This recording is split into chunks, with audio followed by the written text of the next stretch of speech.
Vamos a hablar de las hipoxias tóxicas, principalmente la de monóxido de carbono. El monóxido de carbono es un gas más liviano que el aire, inodoro, incoloro, insípido y no irritante. Proviene de la combustión incompleta de materia orgánica y las principales fuentes de intoxicación pueden ser combustión de motores, humo del cigarrillo, gas de la ciudad, combustión incompleta de productos que tengan carbono, principalmente en invierno, hornillos, estufas, calentadores, cualquier otro con fuente energética de butano, propano o gas natural. También es peligroso en los ambientes cerrados con pobre ventilación y los incendios, por supuesto. La concentración máxima admisible en el ambiente es de 50 a 70 partes por millón.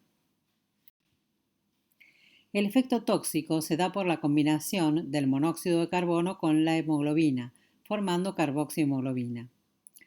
El monóxido de carbono atraviesa rápidamente las membranas corporales, desplazando al oxígeno. Recuerden que tiene una afinidad por la hemoglobina muy superior a la que tiene el oxígeno. La hemoglobina no puede transportar oxígeno, produciendo una hipoxia tóxica de tipo anémica. La reducción de la capacidad de transporte de la hemoglobina es proporcional a la cantidad de monóxido de carbono que hay en sangre. El monóxido de carbono desplaza la curva de la hemoglobina, de saturación de la hemoglobina, hacia la izquierda. Además de la interferencia en la entrega de oxígeno a los tejidos, ejerce un efecto tóxico directo porque se une a otras proteínas. Por ejemplo, a la mioglobina, a catalasas, a peroxidasas y a dos enzimas importantes que son la citrocromoxidasa y la citocromo P450. Los mayores efectos son por la unión a los citocromos. La hipoxia genera la liberación de óxido nítrico que induce la formación de radicales libres que son tóxicos y en el sistema nervioso producen disfunción mitocondrial. Esto produce a su vez más formación de radicales, lesión de la membrana neuronal y posterior lisis. La vida media plasmática de la carboxihemoglobina es de 4 a 6 horas. Este gas atraviesa todas las barreras corporales, incluyendo la barrera placentaria. La hemoglobina fetal tiene mayor afinidad al monóxido de carbono que la hemoglobina A del adulto, que ya de por sí tiene más de 20 veces más afinidad por el monóxido de carbono que por el oxígeno. ¿Cómo es la clínica del paciente intoxicado con monóxido de carbono? Las manifestaciones clínicas van a depender de diversos factores: la concentración de monóxido de carbono en el ambiente, el tiempo de exposición, la actividad física que estaba realizando el paciente y las características de ese paciente. Si es un paciente anémico, si es tabaquista, cuál es el volumen minuto respirado, cuál es su gasto cardíaco, la demanda de oxígeno, la concentración de hemoglobina. Por supuesto que las personas en los extremos de la vida, como son los ancianos y los bebés, y las personas con patologías de base cardíacas o pulmonares, son las más afectadas. Por ser una hipoxia de tipo anémica, lleva a una vasodilatación arterial que va a producir cefalea pulsátil frontotemporal y parietal.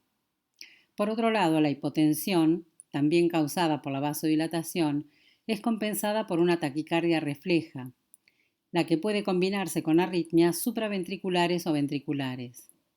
También puede aparecer edema agudo de pulmón por la acción directa del monóxido de carbono o por una complicación de la función ventricular izquierda. Otros síntomas incluyen midriasis, náuseas y vómitos. El cuadro sigue con astenia, pérdida de fuerza en las extremidades, alteración del sensorio y puede haber cuadros depresores, llegando al coma o cuadros excitatorios con convulsiones. También puede haber relajación de esfínteres, disestesias, que son destellos visuales y acúfenos. Si la hipoxia es suficientemente intensa, se puede producir rabdomiólisis con depósito de proteínas musculares en riñón y riesgo de insuficiencia renal aguda. También, por la hipoxia celular, vamos a tener una acidosis metabólica, con aumento de ácido láctico y disminución de bicarbonato sérico, es decir, una acidosis metabólica con aumento de anión GAP. Las manifestaciones tardías son bastante graves, pero el efecto es más insidioso. Podemos ver a largo plazo daño neuropsiquiátrico de instalación lenta, necrosis bilateral del globo pálido y otras áreas más vulnerables incluyen a la sustancia nigra, el hipocampo, la corteza y el cerebelo. Esta es la relación de los síntomas con el porcentaje de carboxihemoglobina en sangre. Como pueden ver, tenemos grados leves, moderados y severos con distintos porcentajes que van desde el 10% hasta el 50-60%. Y por supuesto, el agravamiento de los síntomas, que son todos los que mencionamos anteriormente, desde cefaleas, mareos, disnea, hasta coma con relajación de esfínteres, ausencia de reflejos y muerte. La intoxicación crónica se da por la presencia reiterada del paciente en ambientes con una concentración persistente de monóxido de carbono mayor a 100 a 200 partículas por millón. La vamos a ver en personas que pasan mucho tiempo cerca de estufas, cocinas, calderos, grandes fumadores o bien choferes de ómnibus o camiones, personas que tienen una exposición continua. La sintomatología es diversa e inespecífica, como por ejemplo cefaleas, náuseas, vómitos, diarreas, dolor abdominal, fatiga, parestesias, palpitaciones, bradisipsia, conducta inestable, trastornos visuales y déficit de atención.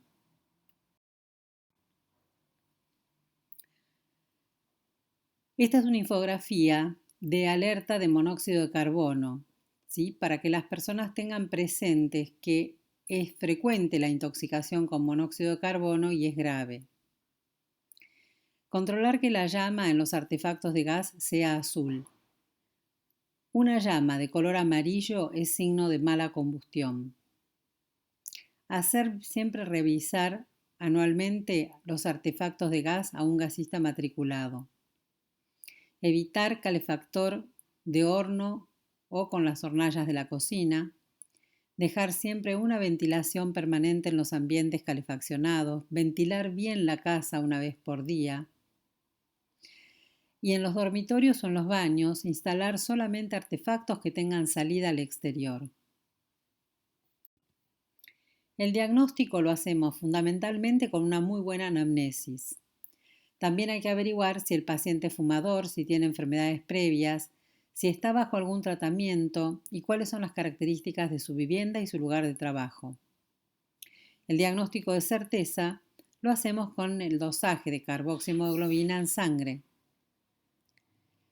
También lo que tenemos que hacer es tomar una muestra de 5 centímetros cúbicos de sangre con heparina antes de administrar el oxígeno. Para seguimiento y tratamiento de los síntomas, podemos hacer análisis según la sintomatología del paciente y también pedir otros estudios como radiografía de tórax, electrocardiograma y tomografía. El laboratorio puede mostrar leucocitosis, hiperglucemia, acidosis metabólica, CPK elevada, función renal también alterada, urea, creatinina. Las enzimas cardíacas, si hay precordalgias, pueden estar elevadas. Diagnósticos diferenciales los tenemos que hacer con accidente cerebrovascular, intoxicaciones alimentarias, cuadros infecciosos neurológicos, drogas de abuso, cuadros psiquiátricos, migrañas e intoxicación con otros gases. El tratamiento empieza alejando al paciente de la fuente de contacto y además un tratamiento sintomático de sostén. Se hace monitoreo cardíaco. En los casos de edema cerebral podemos dar hidrocortisona. Hay que dar oxigenación, que se puede hacer de forma normovárica o hiperbárica. Normovárica se hace con la máscara de Campbell, lo mismo que la máscara de Venturi, pero con una fracción inspirada de oxígeno del 50%. Y también con máscaras con reservorio y válvula unidireccional, que aportan una fracción inspirada de oxígeno cercana al 100%.